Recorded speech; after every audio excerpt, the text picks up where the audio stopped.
Good morning. Hello and welcome to week 2 of this year's Disability Policy Webinar presented by the ARC Michigan. A little bit of information on our platform before we get started.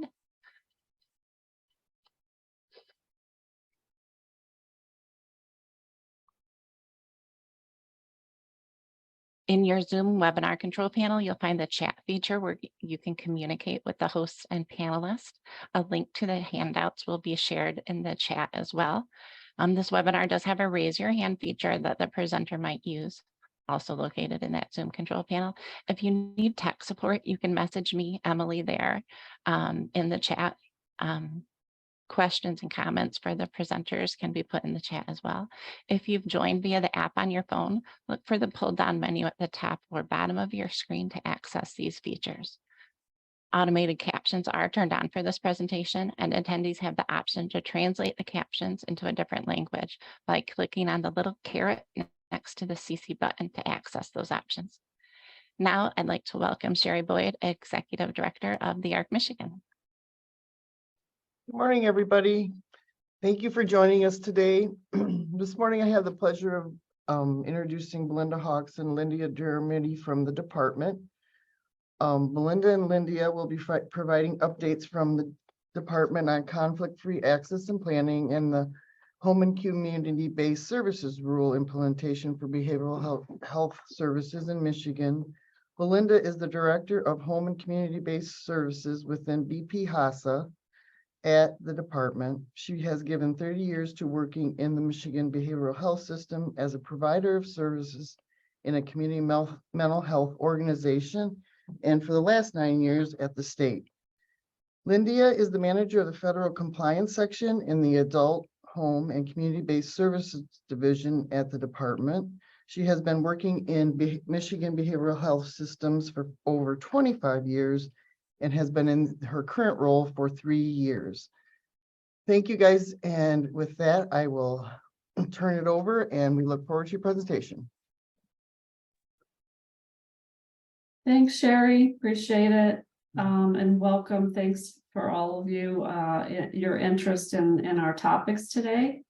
Again, feel free to put in the chat or ask a question throughout the presentation, and I'll do my best to answer your questions, and if I can't, I'll be able to circle back with the responses at a later date.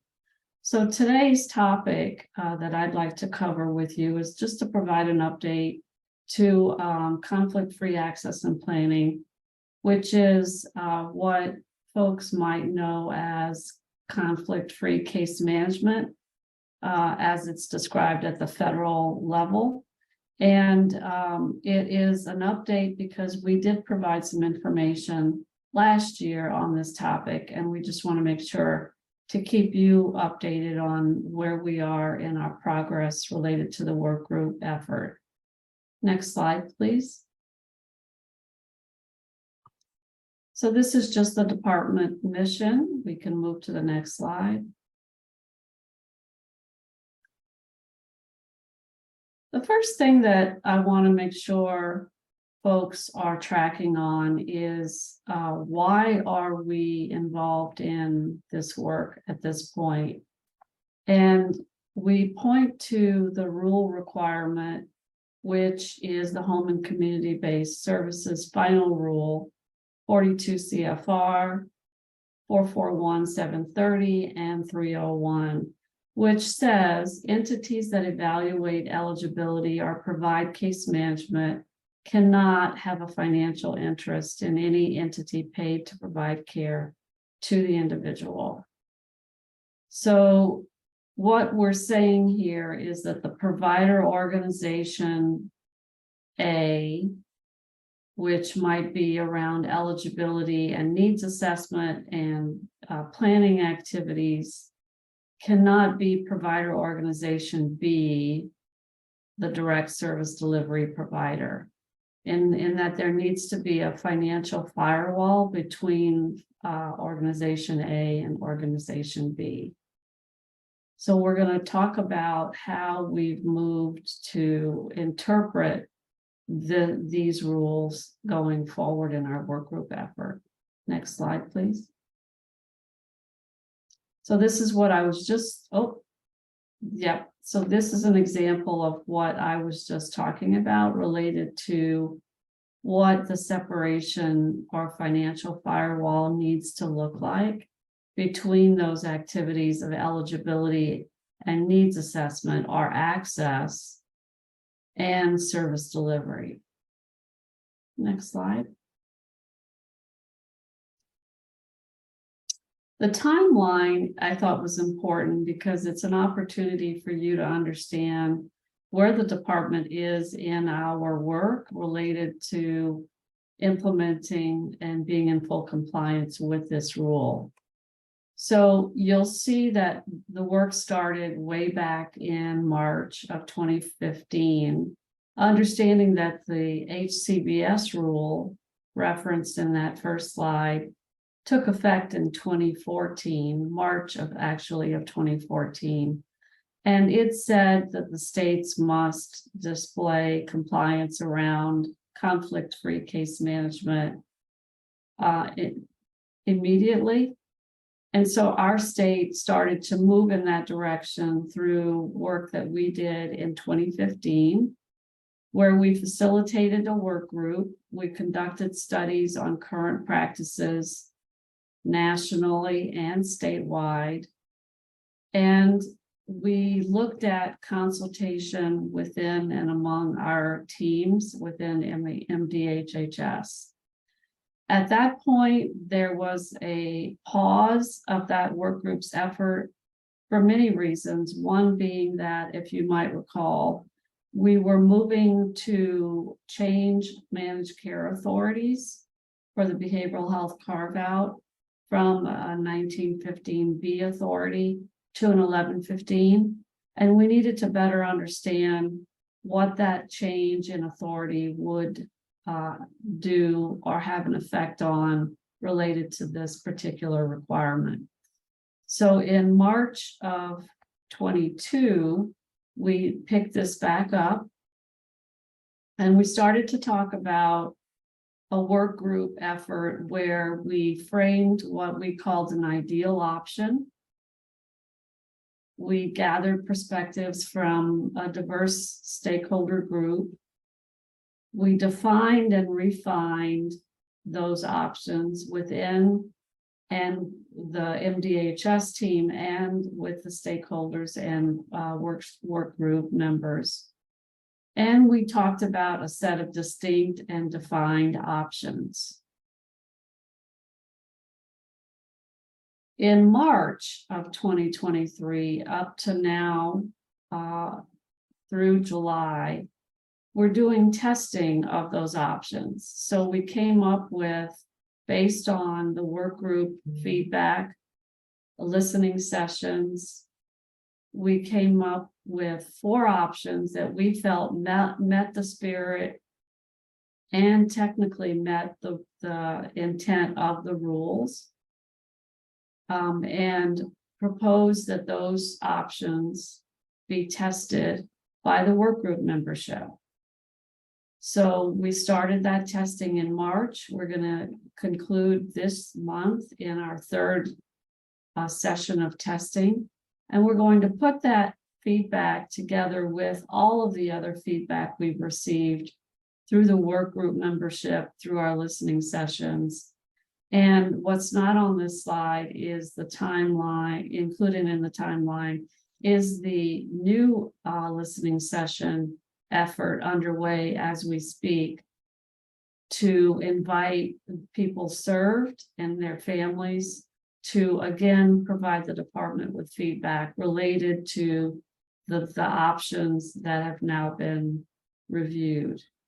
So stay tuned as we work to get those scheduled. They will be early August, and we're actually finalizing those timelines and dates as we speak. After that feedback package of information is collected, then the department will meet with leadership to develop a technical guidance for implementation with the work group. And the expectation is that we want implementation, at least in the planning of implementation, to begin in October of this year, with full implementation happening in October of 2024. These timelines can move and they can be somewhat fluid based on other factors that the department must consider in what we get in feedback from all of our various stakeholders. But that is the plan at this point that we're working off of. And again, that might shift as we receive and continue to receive feedback. Next slide. So what did we use to think about what was important in developing and testing various options and models? And we asked the work group to give us that info via survey as well as through our ongoing work group efforts. And these are the areas in both green and blue that came to the top of the list related to what the department should consider in both developing and testing various models. So access, people getting easily into services and supports that they need. Autonomy, people being able to easily make decisions about their planning, their services and their supports. Continuity really has to do with connection, making sure that it's a seamless coordination of effort between services and supports. System viabilities, so that providers, of course, and the workforce is a stable and adequate workforce. Administrative efficiency really talks about services and supports are cost effective. Minimum system change, the way services and supports are provided remains the same or close to the same. Again, it's seamless from the perspective of both people served and the system. And alignment in the system, services and supports are provided in the same or similar way across the state. So there's some standardization related to how those services and supports are provided across the state. Next slide. Of those, you will notice that the three areas that were the most important to work group members and listening session participants were around access, autonomy, and continuity. So those are, again, are the key areas that we focused on in moving forward with our testing. Next slide, please.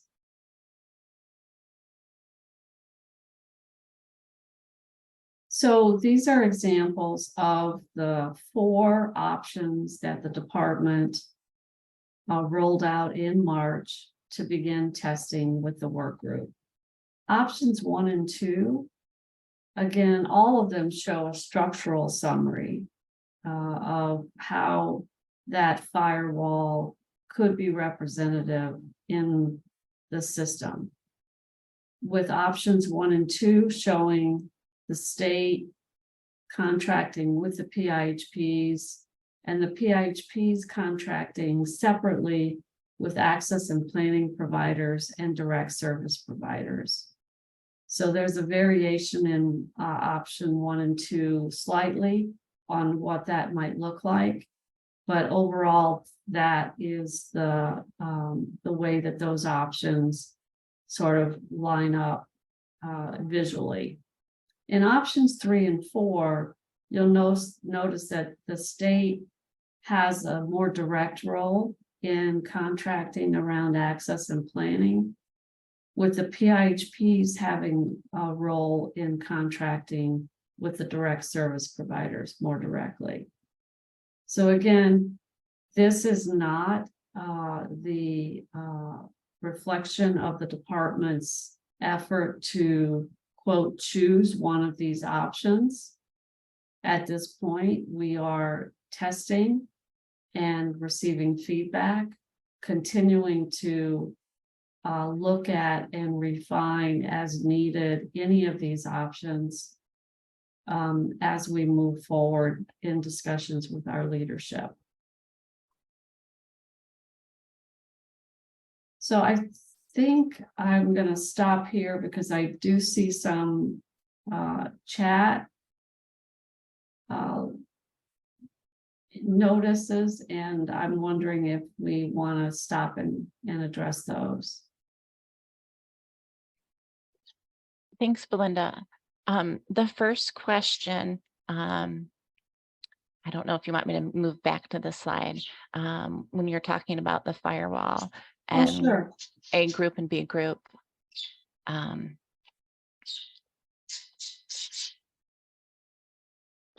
Where do fiscal management services fit?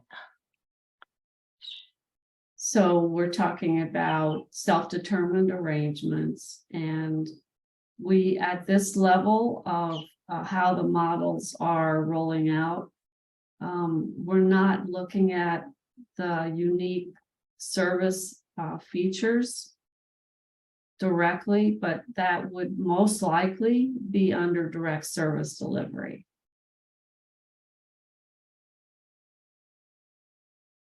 Thank you. Let me move to the next slide for the next question.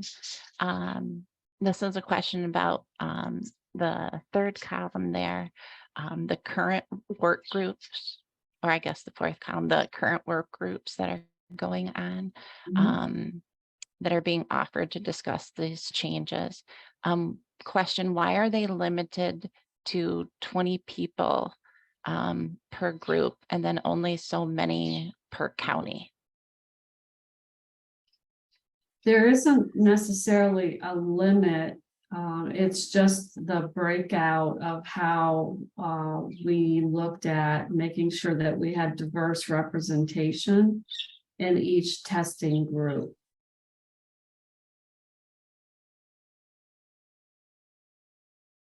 All right, thank you. I don't see any other questions at this time, so Okay. I'll move back to where we were. So we're on next steps at this point, so you can move to that slide. We're going to continue to test options in the month of June, and then we will be pulling together listening sessions, as I indicated, with people served and their families in early August. And again, we hope to deliberate and decide on an option in late summer, early fall of this year. And again, as we know that those listening sessions have been finalized, we'll be sure to get the word out to all of you related to when those are and how you can access those sessions. Any final questions? None at this time. Okay, well, I think this is record time for me. And so Lyndia, I'm not sure if you're ready to go, but I can kick it off with introducing your presentation. Are you ready? Sure, I'm ready. All right.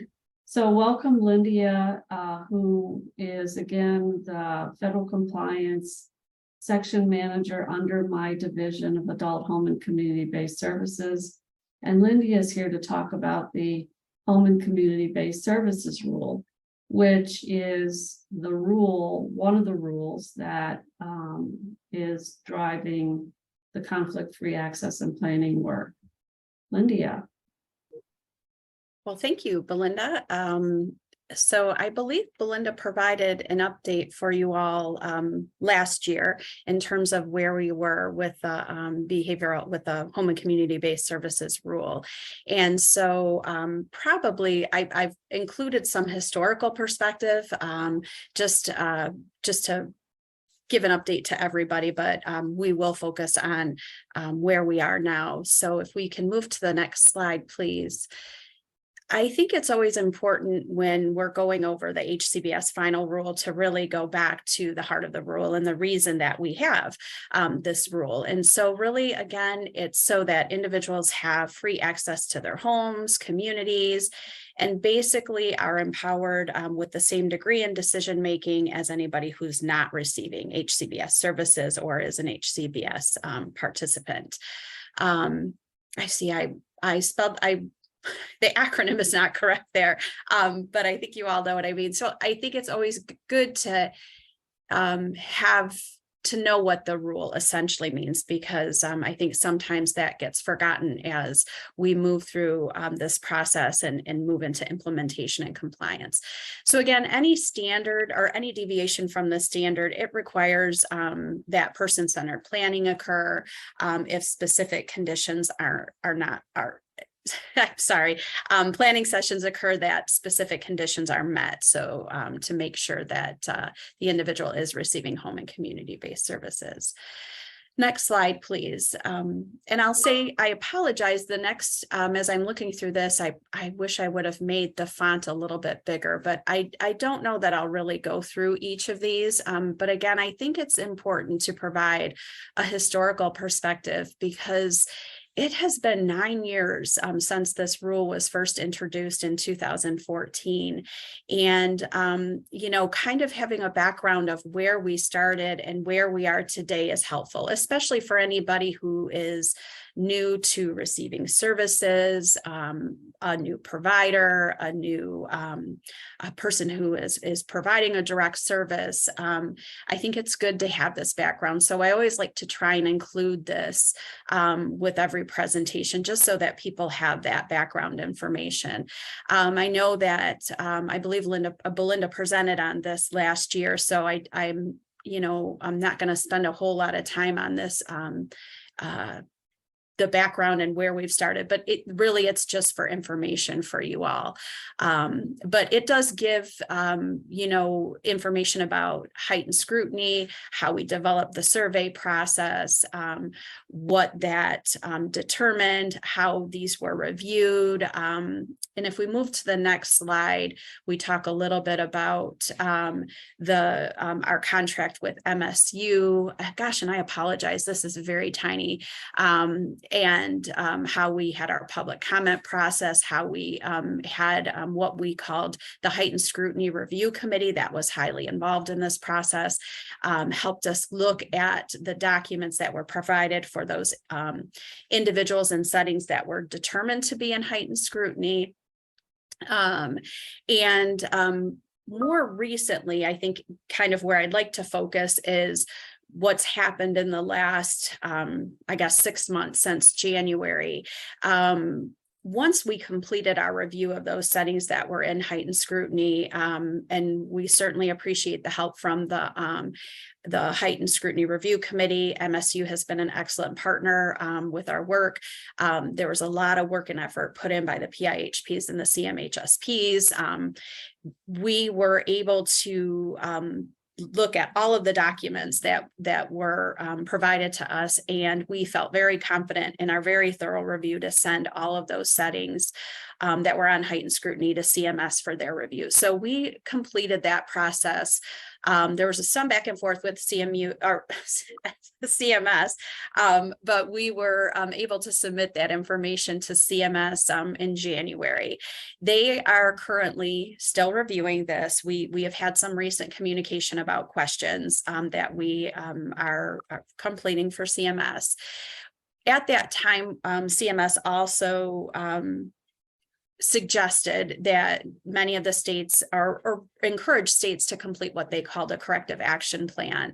And that was related to their planning and getting their states in compliance with home and community-based setting rules. So we did pursue a corrective action plan, and our corrective action plan was really just an ask of CMS to allow a 6-month transition period for those individuals that if CMS disagreed with our findings, they would allow a 6-month transition timeframe. So that is essentially what our corrective action plan requested.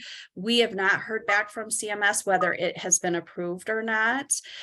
So I think we'll know more once they make a determination and start reviewing our heightened scrutiny settings. So we're still waiting for that. I think the other important aspect to this is to identify that effective March 17th, 2023, the home and community-based rule, we had to have full compliance. Every state and had to have full compliance with the HCBS rule. So, I apologize. Oh, I'm sorry. I was looking at something else. So I think it's important. I mean, the time frame has come and gone, and so now what's happening, and it seems it's just one bullet point here, but it is I mean, it's an important aspect is the ongoing monitoring, compliance, and verification that settings are maintaining. They're maintaining their home and community-based status. So if we can move on to the next slide. Can I interrupt with a clarifying question? Absolutely. What, if anything, is the difference between the home and community-based services rule and the home and community-based settings rule? So it's the same. I mean, they're one of the same. So when we presented to CMS, and that was part of our state transition plan, and I forgot to mention in our timeframe that was approved in early March, but it's one of the same. When we were looking at the surveys, the assessments that we do, and again, I'll get to that. The services that are provided in settings that we felt needed to be reviewed to ensure that they're provided in a setting that's home and community based. So they're one of the same, if that makes sense. So community living services, supported employment, skill building, all of those services need to be provided in a home and community based setting. Did I answer your question, Emily? Yes, thank you. Okay, all right. So thank you. We can move on to the next slide. So I mentioned the survey process, which we also refer to as the assessments. And that again is to assess for home and community-based compliance. And that will be an ongoing process that will continue. We haven't determined the frequency of that. We're moving from that, planning and preparing to implementation. We're still finding that balance of what would be, what is the frequency for assessments. And again, these assessments are going to continue to focus on the rights and the freedoms of participants, and they'll be consistent with the surveys that we've received in the past. We are really analyzing if the survey process is the right way to continue to go. So we're really in the middle of making some decisions related to that. And hopefully we will have that, have a decision made. The survey process is an intensive process with the providers. And we're looking at, is there a way that we can still gain the same information through another assessment tool, whether that be through like an auditing assessment or something of that nature.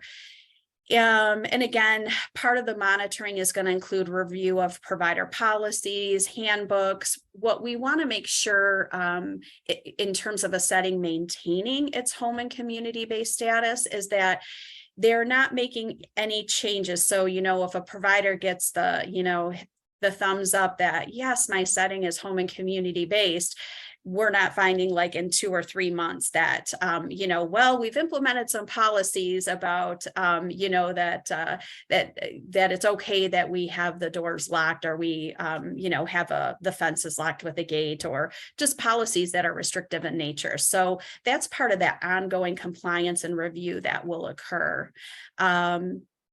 We also have made some changes. Of course, we're updating our contract language with the PIHPs.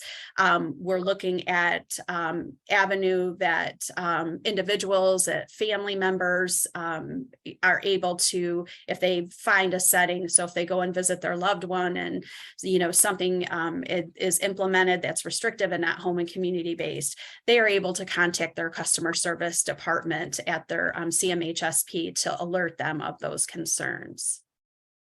So I think I will take a minute here because I did see some questions come through.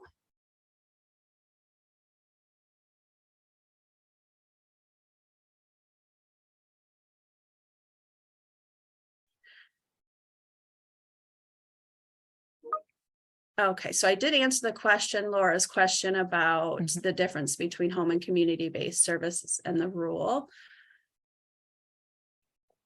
How do individuals enter the system for person-centered planning and home and behavioral health community-based services? I'm presuming when you say enter the system that they're being assessed for services. That's my assumption too. Okay, thank you. They would go through the intake and access center at their local CMHSP or their PIHP. I think it just depends where you're located, but you would need to ask for an assessment for CMH services, and that would really be the start of that process. Okay, so I'm looking at this next question is a little bit longer. Within this effort, where does the transition process for the HSW fit, as well as compliance? Okay, so for in terms of the HSW, which is the Habilitation Supports Waiver, that is a 1915 IHCBS waiver. Therefore, they are right here with all of the work that we're doing.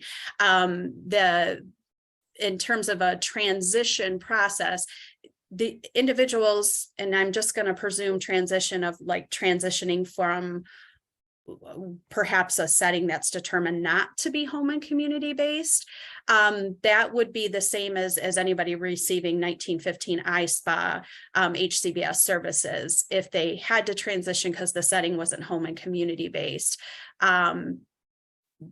there would just be a transition process in place. I mean, we have what we've asked for is a 6-month time frame, but in terms of a transition process, it would just have to be person-centered. You know, in terms of introducing this, we talked about a transition to a setting that was home and community based if they were going to move out of that setting, or if they chose to stay in the setting they were in, you know, they would not be able to receive home and community, or they would not get funding for home and community based services. I'm not sure if I'm answering this question. Compliance, there are possible changes, especially for things like access to goods and services, which has not been historically easy to utilize. So I think this is a different question than what's related to our discussion with home and community-based services. Regarding goods and services, it seems to me to be a question about some difficulty accessing goods and services.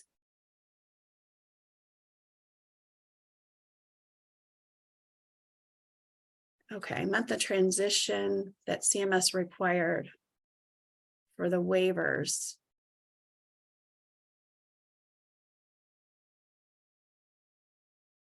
Sorry, I'm trying to get through your questions. That's okay, Lyndia. So the Carolyn's asking from that first question that's up a couple about the transition process. She said it's from CMS required, the transition process that CMS requires. Not what I think, not from when you were talking about a setting. So if CMS disagrees with our findings, if a setting is not able to overcome heightened scrutiny? Let's see what she says.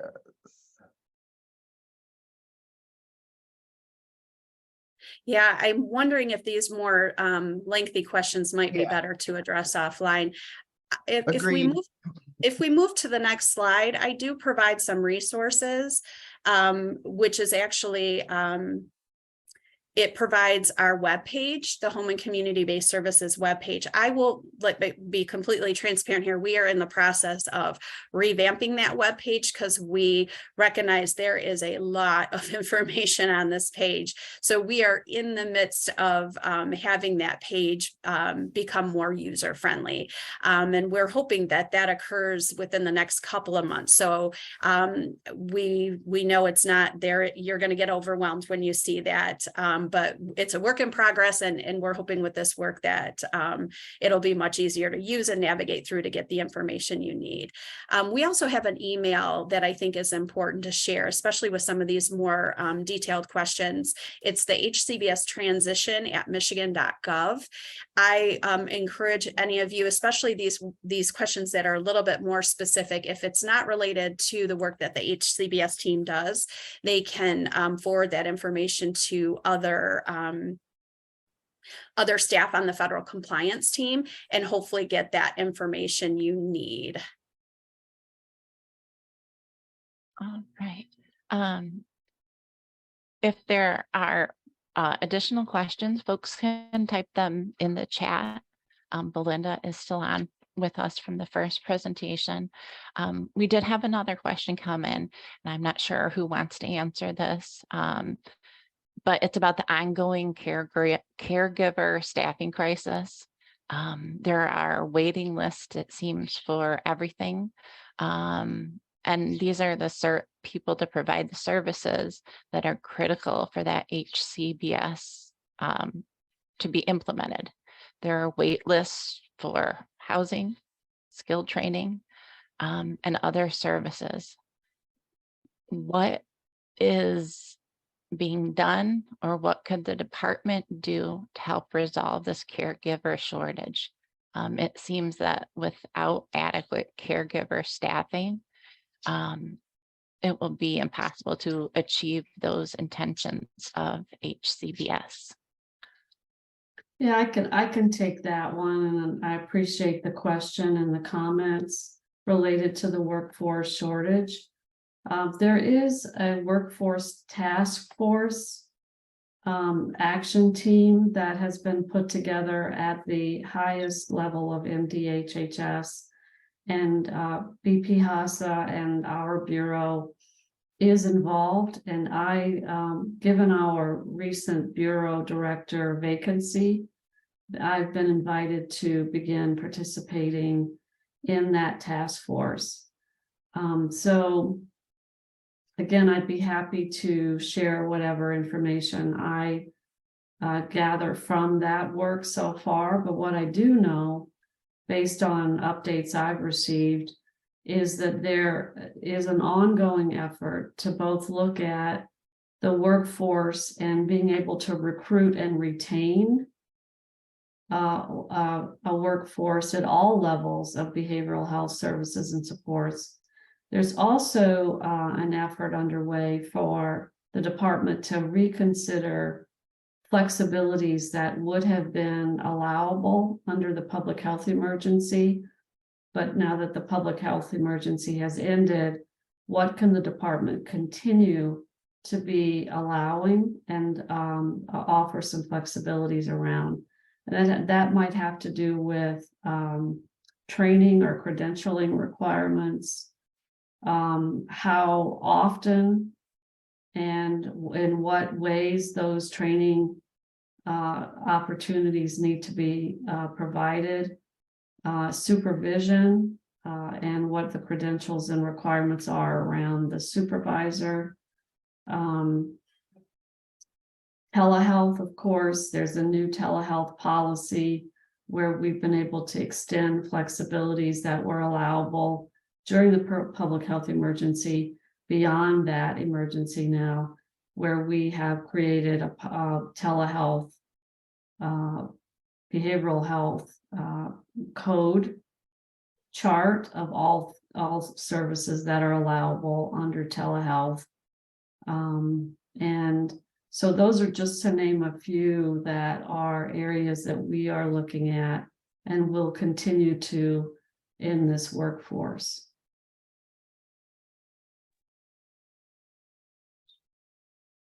All right, we have a related follow-up question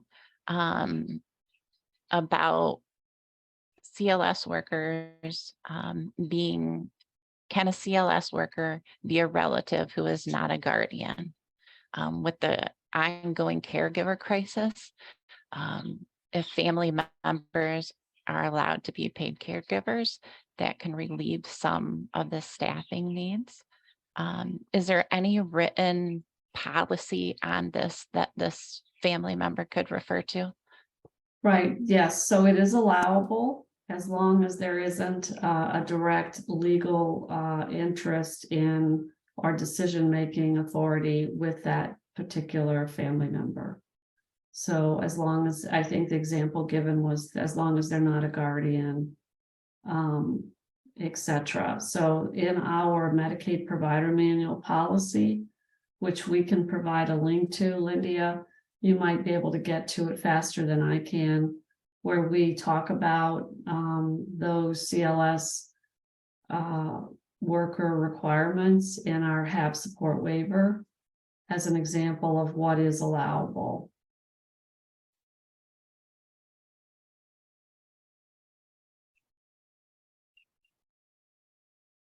Other questions?